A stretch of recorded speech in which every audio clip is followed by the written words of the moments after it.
छान रटरट आहे. ते काय आहे माहितीये तुम्हाला? इतकं सुंदर रटरट चालली आहे किचन मध्ये. हे काय आहे माहितीये? ही आहे मटकीची उसळ. ठीक आहे, मला दाखवते. ही आहे खजूर आणि चिंचेची गोड चटणी.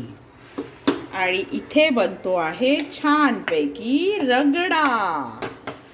तर मैत्रिणींनो, मी आहे डाएटवर आणि हे सगळं मी दुपारी जेवणार आहे. बघा, हे आहे मटकीची मिसळ आणि ही आहे चटणी गोड आणि ह्याच्यामध्ये आहे रगडा आणि हे असं छानपैकी शिजतंय. मी खाणार आहे दुपारी. तर मी जेव्हा प्लेटिंग करेन तेव्हा तुम्हाला परत व्हिडिओ टाकेन. तोपर्यंत चॅनलला लाईक, शेअर आणि सबस्क्राईब करा. Bye bye.